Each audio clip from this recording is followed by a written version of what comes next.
So here we are with Keith effing Dorling. So this could be the best interview or the worst interview that we've ever seen when it comes to like swearing. So I'll try and keep it under.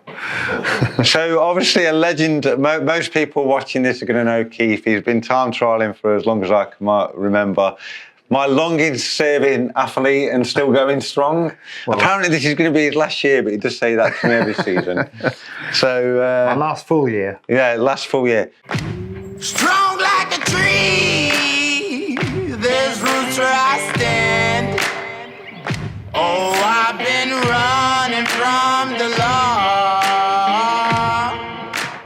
Hope they won't shoot me down soon.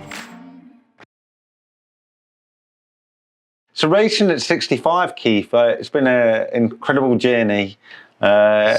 It definitely has, yeah, since I met you in 2015. The fateful day in Denmark. Yeah, I suppose that's a good story to kind of go over, really. But I think initially is like a lot of people watching this, racing at 65 is quite an inspiring story, really, you know. And I suppose, like, what like for you, what motivates you still to do this? Well, I was hooked when I started cycling properly with the seat, well, if you call it properly, with the CTC. Yeah. Back when I was 14, got the first proper bike, Halford Special, for my 14th birthday. Spent the summer riding around with my best mate who lived just round the corner from us, and then we used to go shop gazing as kids used to do then before the internet and stuff, just looking in the window at all the fancy bike bits that we couldn't afford and things like that. And we just happened to notice this advert in Pearson Cycles, funnily enough, in Sutton, where we lived. Club night every Thursday. So, kids, should we go and see what's what? Yeah, why not? It's only just up the road from us. So we went there on the Thursday night and looking at all these, because I'm fascinated with all the kit. I love the kit. That's part of the attraction for me, is all the stuff that you can get. And so we turn up and there's all these, what we thought at the time were really fancy bikes, but if they haven't moved on much, if you go to your local CTC, they're still probably riding around on the same bikes. Yeah. But to us, it was like, oh, look at that, look at all those shiny, chromy spokes and stuff. And we went on the club run on the Sunday, and I didn't miss a club run for 2 years from then. And then, of course, at the end of the year, the club time trial. Do you fancy doing a time trial? Well, what's the time trial? Well, we start here. You ride to, I can't even remember where we turned, probably Horsham Way somewhere, down the A24 it was actually. It was the A24, starting at Holmwood, turn somewhere at Horsham and come back. Oh yeah, sounds easy enough. And that was it, it was hooked. Yeah, that was like the start of the journey. That was it, yeah. I was on the Michelin zigzags and old gas pipe bike. And yeah, and what year would that have been? Oh, blimey, it was 50. So what was I, 14? 73 or 74. Okay. Something like that. And I've got it written down somewhere. I'll have to try and find it. But yeah. So you had like this window then, so you started off the racing, and then you did that for like a period of time. Yeah, I did it till I went to college and stuff, and then I stopped. It wasn't very long really, but I was still into the cycling and stuff. When did I go off to college? When I was 19, went off to college, had a little break then came back, did a few years, early 80s, 82 to about 80.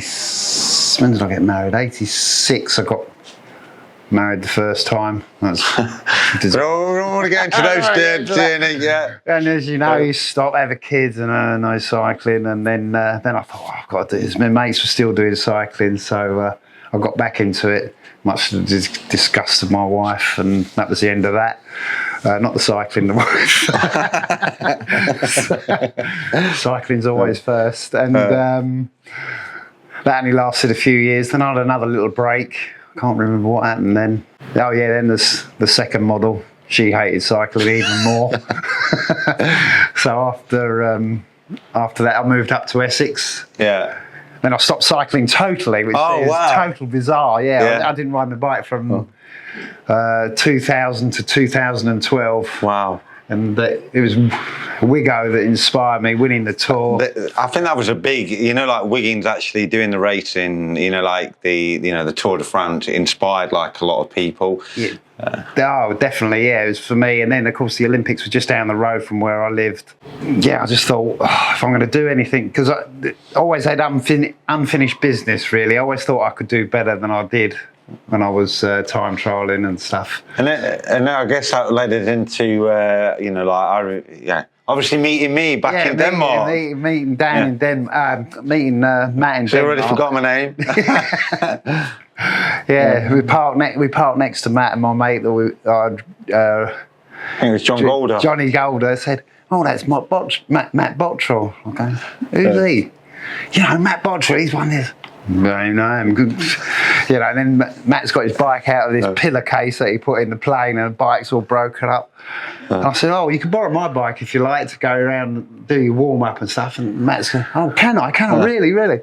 Well, we're exactly the same height, funnily enough, aren't we? Yeah, exactly. Same saddle height, yeah. So yeah, off he went and rode my bike. I said, one thing though, leave the Garmin on so I could get the time of you going round, and that was it really. Yeah, I think that's when we started our journey, really, wasn't it? I remember meeting you at that point. Then we did like some open day at Rockingham Speed Day. Speed Day. And I remember, we obviously, I'd met you at that point, and then we obviously started to get working together after then. You was like, I'm not sure if I want to coach, but I might give this a try. Yeah, that's right, exactly. Well, to be fair, the coaching was revolution. I didn't really know when I started training with Matt, I suddenly realised what training was all about.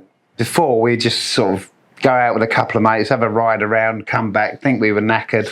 And we weren't, although we were tired, we weren't really knackered.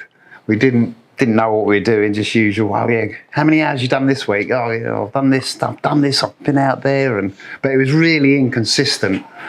And the training has brought into sharp focus what you need to do, really. I think that's been the biggest thing, though. Obviously, it leads on to the question I was just asking about, racing at 65. Ultimately, for you, it's always been about having specific goals, hasn't it? Well, typical tester. Always want to go faster, no matter what you do. I mean, I look back at the sheet because Matt sends the questionnaire out. What are your aims? Blah blah blah. And the one that sticks out, because my PB at the time on a normal bike was a 53, and I said, well, if I can get anywhere near that, I'll be really pleased. And if I do a 53 now, I'll be well upset. I think that, and I think you look at like some of the times you've done since that, 10 and 65. Just to put this into perspective, well, when I was I got under the hour for a 30. At one point, I was the oldest person to beat the hour. Yeah, for 30 miles. I'm still the fastest at 59, which is over 30 miles an hour, obviously. Yeah, it was a good day though. Yeah. You won't do records on a bad day, that's for sure. That was probably my best ride, really. That 30. Yeah. And that only came about because I had such a disaster in the National 10 up in Scotland. I remember, missing the start. So I go up there. I'm there 3 days early for the 10, and then have a late start. You just can't make it up. And I was so cheesed off. But I was.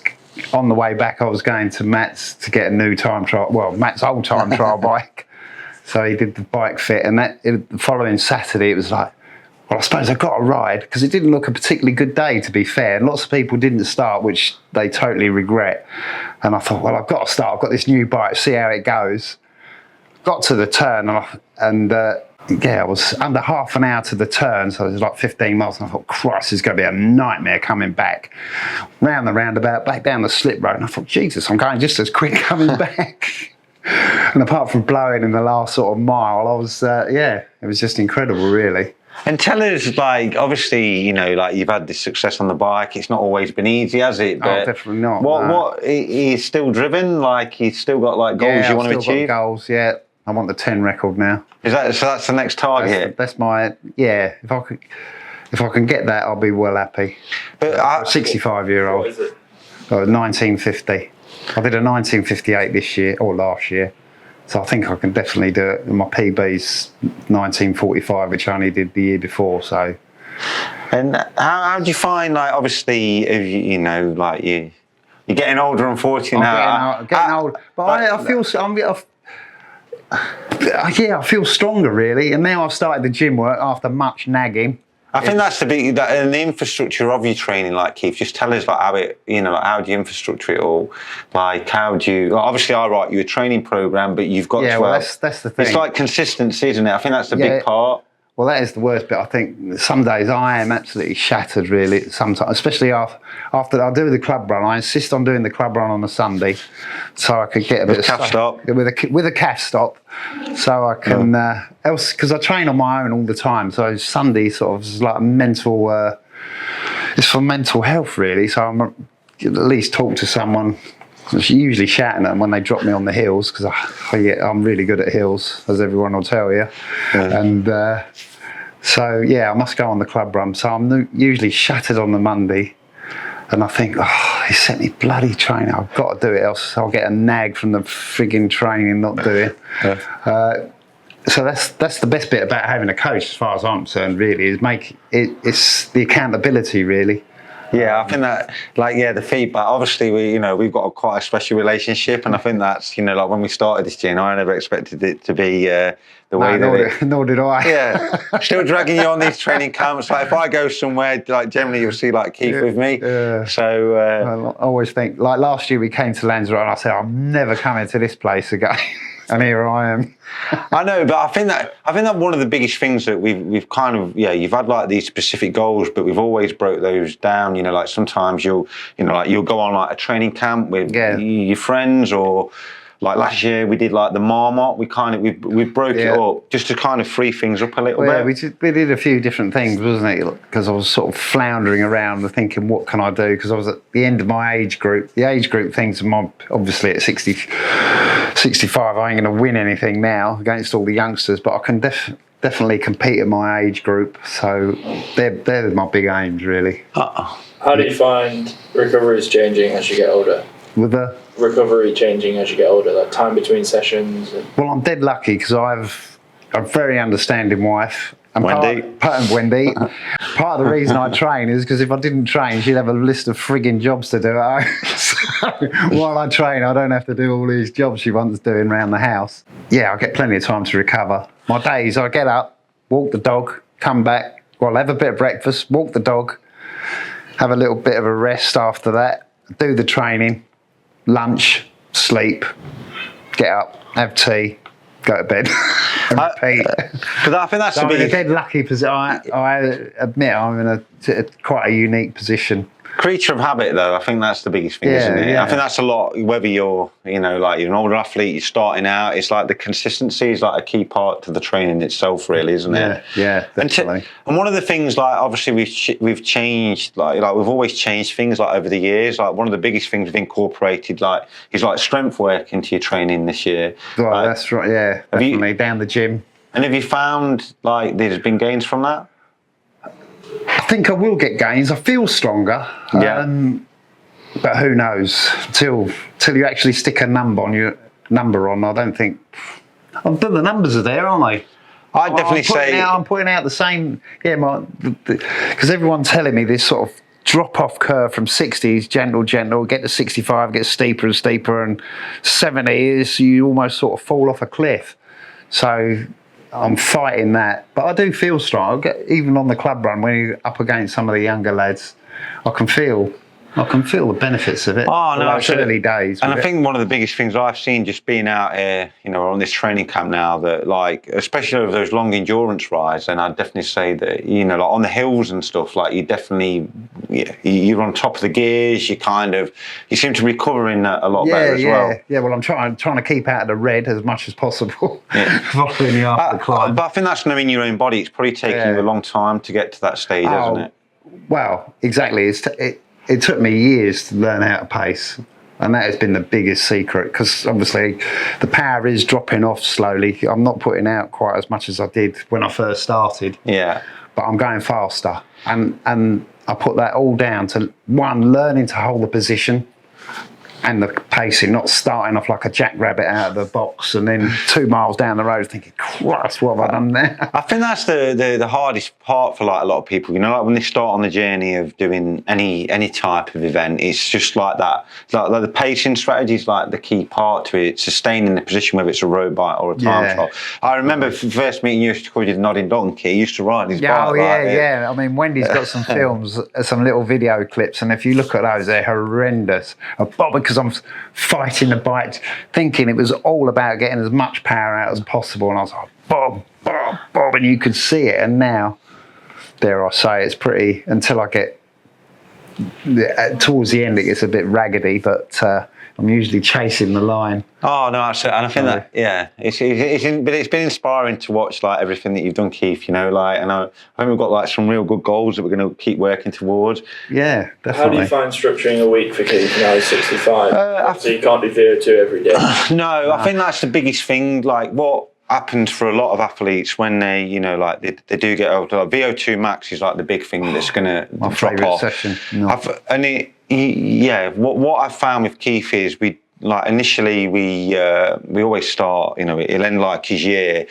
He'll get back into the zone of training, but we do have to incorporate some VO2 max sessions. But it's just trying to, you wouldn't do like a repeated one like the next day. So just allowing like recovery time, like for like Keith is, we just don't overload on doing like loads of like VO2 stuff, or you wouldn't do like a threshold session and then a level 3 session the following day.